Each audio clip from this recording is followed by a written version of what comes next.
Hi everyone, it's Kawhi. I just wanted to get on here to talk to you guys about what's going on, catch you guys up because I did say this time around I'm going to be very transparent. I'm going to be very open, answering any and all questions that you guys have, the best of my ability. So I am getting ready to do my second cycle of IVF. Me and my husband finally decided we are ready to have another kid. So let's pray that it all goes good, smooth sailing.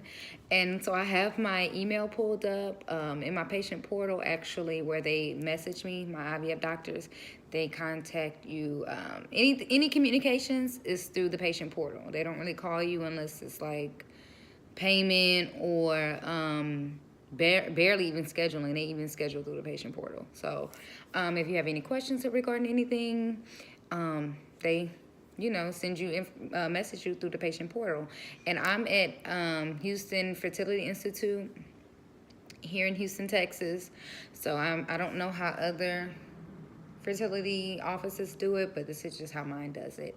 And it is the same way me and my husband conceived my daughter Coy. We went through the same people. So let me just catch y'all up before I start reading what's going on and what I'm doing right now. Okay, so after me and my husband got pregnant successfully with our first IVF cycle, which was my daughter, I had 2 embryos transferred. Only one took, which is Coy, of course. So out of that, I had 6 embryos left. And we chose to freeze them because, of course, I wanted more kids. So we chose to freeze them. And 2 years later, now I'm starting to like get that itch again, baby fever. So I had, we did both agree to do the chromosome testing this time because we didn't do that the first time. And we both really, really want a boy. I wanted Coy to be my boy, but instead she just acts like a boy. But anyway, we got the chromosome testing done this time around, which was an arm and a leg. You do have to pay extra for that. I don't know if your insurance covers it, but majority insurance won't cover that because it's something you're choosing to do. But anyway, we had to pay extra for that, which we did. But for the chromosome testing, they said it would take about, like, once they do it, they unfreeze them, do the testing, it takes about 10 days. They call me back in like 3. So I guess they just say that just in case. But anyway, out of the 6 embryos I had frozen, they called me and 4 of my embryos were bad. They said the chromosomes, like they were missing chromosomes. And so 9 times out of 10, if I transfer those, they wouldn't even stick. So I know they were good when we froze them. So I don't know what happened or why. I don't know. I know those were my best embryos because I had 9 total and I used 2. So I was left with 6. And so they told me 4 of them were bad. I couldn't even use them because they were missing chromosomes. So they wouldn't even stick. And now you think about it, it's probably what happened to the other one I had transferred because it didn't, take. Only Coy took. So from that, 4 are automatically off the table. Okay? I'm sad. This is depressing because I'm already at a low number. I have 2 left. Out of the 2, I have 1 female and 1 male. And I want a boy so, so bad. So I'm like really nervous about this time around. But now going to my doctor, when I went for my consultation, he said, since the last time I did my IVF, which was in 2015, because I had her when I was 26. So yeah, 2015, he said things changed. He said women my age, studies are showing that they only really suggest you transfer 1 and not 2. See, my first IVF cycle, I transferred 1.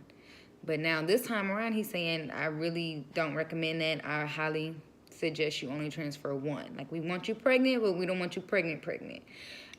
Because, doctors say having twins is, like, unnatural already. So they don't want to cause you, too much, like, put you high risk and all that. So he's saying he really, really want me to only do 1 this time and not 2, which, I mean, I was going to have to do 1 anyway because I refuse to have any more girls. I'm not having no more girls.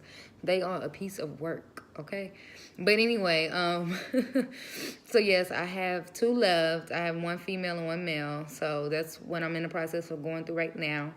I'm on day 5. They started me on birth control. And you guys, you're going to see it in this video because I'm going to post it. But this birth control has my emotions, my hormones out of whack. I have good days, I have bad days, and like just split second, like I can start crying out of nowhere. I just feel really low and down.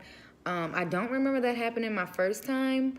I felt a lot of hormone changes when I started doing my shots and stuff, but just off birth control alone on day 4, I'm starting to kind of feel drained already. And I'm like, oh my goodness, this is what I talk about when I say it's mentally, physically, and emotionally a lot. It takes a toll on you because I wasn't prepared for this. Like I said, me taking birth control the first time, I don't remember having none of these episodes. And I wouldn't even call it an episode. I think it's just my hormones are just, out of whack. They're everywhere because, of course, I don't take birth control when any other time, even when I'm not trying to do IVF, because I had my tubes removed, so it's no need. So I don't know, my body's just not used to it, but it's a lot. So already, like, I just texted my husband today, and I was like, hey, babe, like, I'm having another, like, low, and he'll try to, like, cheer me up and give me words of encouragement, which is so sweet, but it's a lot, you guys. So besides that, I went in for an ultrasound and blood work, and the nurse had hit me on my patient portal, emailed me on my patient portal, and told me that my blood work came back. Some of my blood work came back, and I have a vitamin D deficiency. So that's just meaning my vitamin D levels are lower than they would like. Let me see if I can pull it up exactly what she said. Your vitamin D levels are slightly deficient. Your level is 26. In the normal... It says since the level is between 20 to 29, we will start you on 2,000 IU every day. These supplements can be purchased at any local pharmacy over the counter. So I got that yesterday and started taking it. But it affects you because they said vitamin D may boost production of good quality eggs in the ovaries and improve the chances of embryos implanting successfully in the uterus. So vitamin D's most important role in the human body is to keep bones healthy and strong by helping the body absorb calcium. However, studies now suggest that women deficient in vitamin D or who lack the vitamin D receptor can demonstrate underdevelopment of the uterus and inability to form normal mature eggs. Poor vitamin D status has been associated with certain pregnancy complications such as gestational diabetes, hypertension. So that's, they sent me all that information, so they just told me go to my local pharmacy and purchase the vitamin D 2,000 IU pills over the counter, and I've been taking those for 2 days already, so hopefully that will bring my vitamin D levels up. And now they are, let me see, I'm scheduled at the end, we're in November right now, I'm scheduled at the end of the month to do a hysteroscopy, which they're going to take a look into my uterine cavity. And if I can remember correctly, because I have to have somebody to drive me there and home, I can't eat after midnight. So it's really like a surgery. And I think this, of course, I'm just doing a transfer. I'm not doing a whole IVF like I did the first time around. But I think this was something like when I had my egg retrieval, because it was like a real surgery. They put me to sleep. Somebody had to drive me there and back. I couldn't eat after midnight. So if this is your first IVF cycle, the hysteroscopy is maybe when they're going to be retrieving your eggs also. But they don't have to retrieve none of my eggs. This is just for them to get a look inside my uterine cavity to see, make sure it's in good shape. It's nothing there like cysts or polyps or anything. And if it is, they're going to remove it because they want your uterus in good tech before they do any transfers, so you can have a successful implantation when you do your transfer. And when I went for my blood work and ultrasound, they did say, this was my problem before. That's why I had my tubes removed, honestly.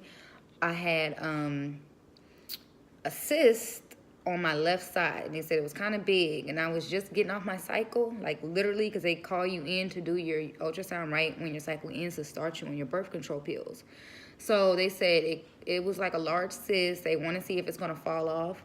But that's, they gave me the birth control, and they said it's forming like a large blood clot. So they're just hoping the birth control takes that away or controls it a little bit.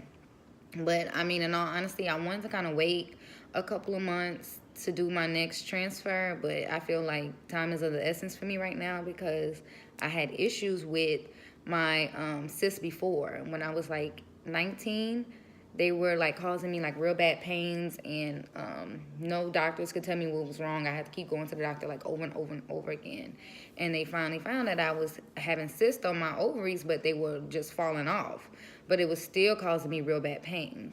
So I did that to have my cysts removed, and from there, you know, scar tissue and stuff, and having surgery, that type of surgery at such a young age, it kind of, you know, gave me scar tissue and stuff like that, which is why I think I was having trouble getting pregnant on my own before. So I just decided to have my tubes removed, because there was really no point in having it, because, sorry, my daughter's in here.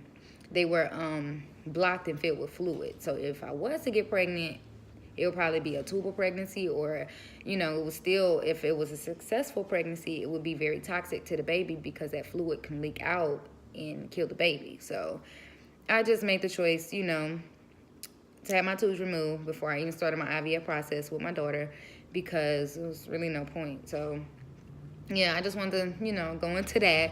My hysteroscopy, my egg retrieval was, my first IVF cycle was the only thing that I felt that was like the most painful during that whole experience. The shots, you know, are so. They're not that painful, but it's something you can get over. Like, you know, mentally just talking yourself into it, like walking through. But the egg retrieval, like, I was in pain. Like, after I came out, I was like crying, and, you know, I had to get help going up the stairs. It was bad. Like, I was down for like 3 days after my egg retrieval, because you're just so sore. I didn't know it was that painful. But I think the hysteroscopy, if this is your first time doing IVF, that would be the time they do the egg retrieval, because they don't want to keep going back into your uterus. You know, it's just too much for your little tutu. So I'm not having egg retrieval this time. They're just, you know, going in there to make sure my uterine cavity is in good condition. So if my cyst is still there, they're going to remove it during this time in my surgery. So hopefully all is, you know, well, and it's not, you know, nothing bad or anything where I have to heal up for a long time, because I really want my uterus to be in good tip-top shape for transfer my little male embryo, okay? So that's scheduled for the end of the month. And I think, let me see.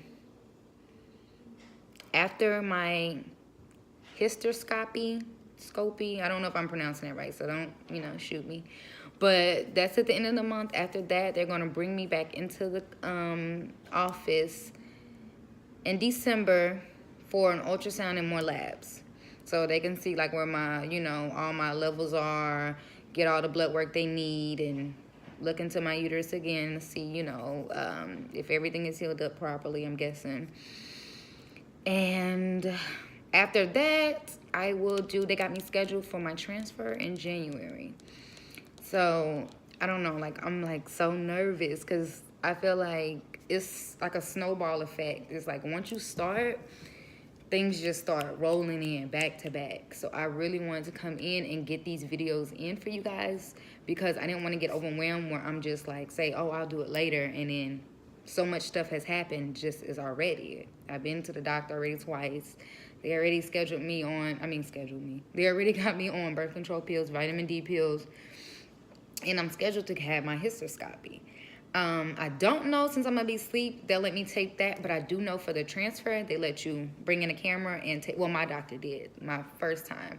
I did record and take pictures, but my legs were just in the air, and you could see, like, all my stuff, so I never posted anything like that, but I'm going to see if my husband can get some good angles where you guys can, like, see what's going on, but not see what's going on, if you know what I mean. But yeah, so I just wanted to really check back in with you guys to let you know what was going on, all that I'm doing right now, because at first I was on the fence about it. I was just getting information at first, but after I had my ultrasound done and they told me about my cyst and it can possibly be a blood clot, I really, like, decided, like, no, this is the time.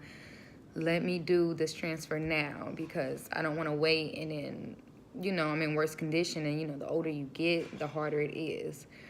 And I don't want to scare nobody, you know, it's certainly like older women, but doctors do say like after like 35 or like 30, you know, it's a lot harder because your body changes.